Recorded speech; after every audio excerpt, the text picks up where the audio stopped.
how many pounds they can lose in 8 days. Oh, okay, you pick out one. Let the young lady ask someone how many pounds a grown person can lose in 8 days.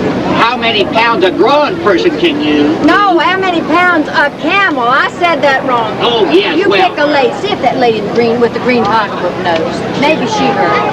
Maybe she wasn't here though. Do you know? I wasn't here. Oh, she wasn't here. 225 in 8 days. 225 pounds in 8 days. Mrs. Pat, you ought to go on that diet for a couple of days. Mike Snyder, where are you from, Mike? Wilbar. You ready? Ready. Okay, this is Mike Snyder, and he's from Wilbar, and they're out here making molasses today. We're going to try to show you through step by step how this is done. Mike, what's the first step in making molasses? You have to cut the cane, and there's some that's not been stripped. You have to strip the fodder off of it, and cut the heads, and then grind it through the mill there, and then take the juice and boil it out over here. Okay, so where do you get your cane? Does it grow good around here? Yeah, we raise it up on Red's River. On Red's River. Yeah. Okay. Now what he does, Bob, is they're growing cane up on the river, and then they bring it down here. Can you see it over there in the back of that truck? Right. Okay, they bring the cane down. Then I noticed y'all stripping the cane like it was over there in that truck. What is it you're stripping off of it? Pull the fodder off of it. Pull the fodder off of it. Then it looks like this. Yeah, cut the heads. Cut the heads off of it. Then we run it through that mill there. Okay. What's this mule's name? Squeezes the juice out, runs it down the spout in the tub, we strain it through there, and then take the juice out. Okay. Step around. Are y'all going to do it in here soon? Okay. Now, Mike, what you're doing is feeding in the cane. What's the mule's name? Bill. Bill? Yeah. Does Bill have much personality? Yeah, he's pretty gentle. Does he know exactly what he's doing? Yeah. Just takes a few rounds and then I know wants to rest. That sweep right there, Lonnie Webster cut that with his bare hands. Looks like a chainsaw to me. Yeah. And that's a dogwood pole there. Now this is a sourwood sweep, right? Yeah. And then the dogwood pole that's leading the horse. That's the lead pole. Lead pole. Okay, the cane goes through, it gets mashed up here, drops into this bucket. You got, what is that, just a bed sheet? Yeah, it's a strainer and then a screen that it goes through, and then we take it and pour it in the boiler. It has to boil from, I don't know, 5 to 8 hours. 5 to 8 hours. You have to keep it skimmed off. What is it you're skimming off? The skimming's, I don't know, it's whatever trash goes through and comes to the top. And what do you do with that? Just throw it off? Yeah, we throw it away. Throw it away. And it takes how many hours? I don't know, 5 to 8 according to how much juice you have. So how much will you render out when you, how much molasses do you think you'll get out of here by working all day? About 10, 12 gallons. 10 or 12 gallons? Yeah. All right. And then what's molasses sell for? $4.50, $5 a quart. $4.50, $5 a quart. Okay. So that makes for a pretty good day? Yeah.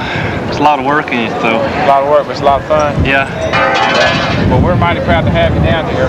Glad you take the time and do this because it's an attraction. And you know, everybody doesn't do this at home for their molasses. Yeah. You know, so it's a real treat. I'm sure a lot of people had to put this as one of the high points on their list at that. Yeah. Come on, Bill. Thank you for sharing it with us, Mike. Yeah, thank you.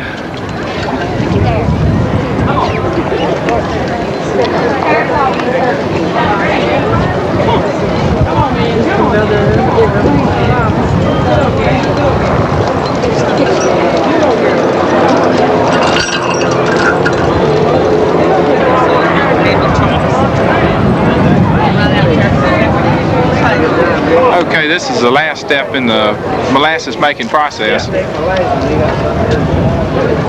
have to cook this off for about 8 hours, they say.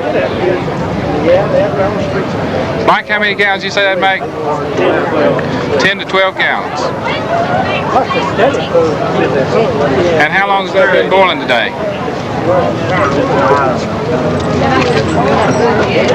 About 2 hours, I guess. For about an hour or two. So you're gonna be here for a little while, Dale? Yeah, see if I'll be You figure you'll finish up about 6 or so? Maybe? Well, thank you again. Appreciate y'all coming down and doing this. It's a real attraction. Thank you. No. All right, we got Steve, Chris and Jenny, something like 60 to 65 years old, Turner, made in Statesboro. And we've got your bundles here, which were hand-tied, cut with the cradle hand-tied, belt, ribbon, I don't know.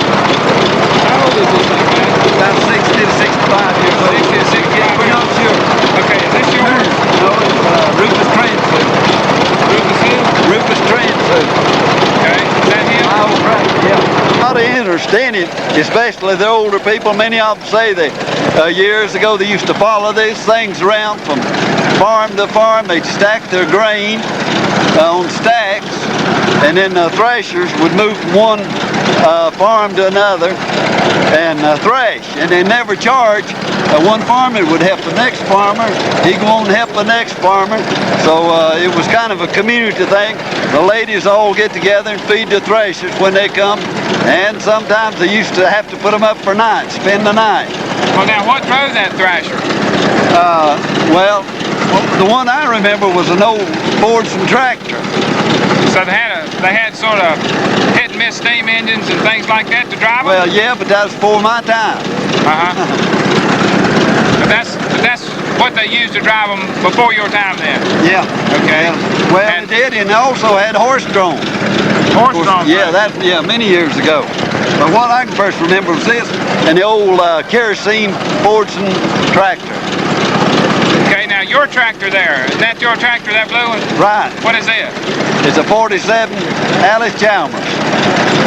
Alice Chalmers? Alice Chalmers. And you've had that one for a long time, haven't you? Yeah, I've had it for about 26 years. Okay, and you come down here, you do all the cutting and tying and all this down here, getting ready for this?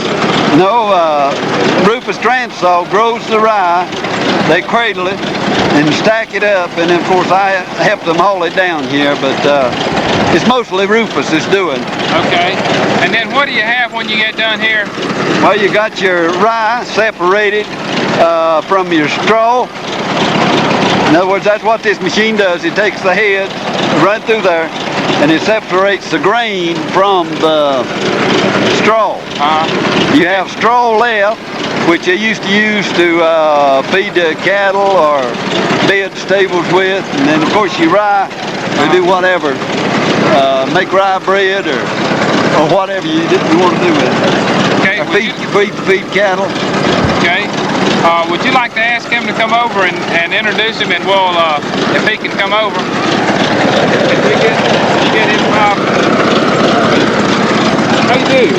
Okay. I'm Jimmy Carter with the Apple Festival. Yes. And we're down here to watch what you have to do, and Max was telling us about it. Would you like to look right here in the camera, and I'll talk to you this way. Max, step up here. You two guys put on quite a show here.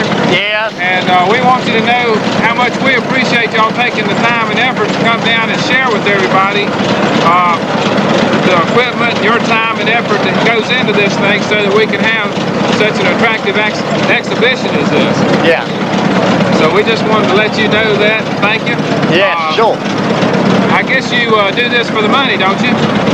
No, I don't do it for the money. Pay's kind of low, isn't it? Yeah. You got a thresh crane somewhere, so I guess you do it down here because of that, right?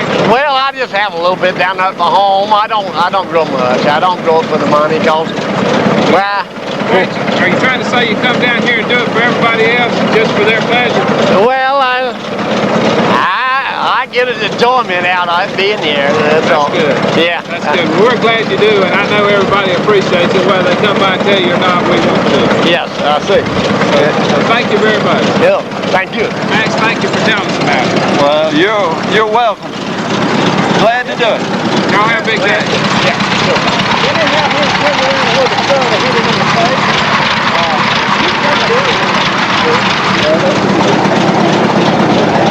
Come over here. Oh, he wants to get our picture here. He's trying to make sure we get you a good shot on it. Okay. All right. So even though we're not saying anything, Brushy Mountain Ruatan, and we're down here to take a look at what you're doing. Could you tell us about it?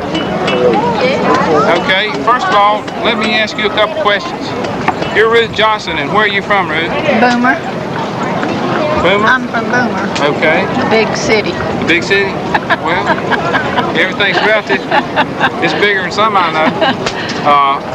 And you're down here for the festival just about every year, aren't you? Every year. I make soap then. Well, we're glad to have you. Has anybody noticed that you're down here? There's just been hundreds and hundreds stopped by here already. Yes, I've explained it about 5,500 times. Can you pluck up just a little bit and explain it one more time?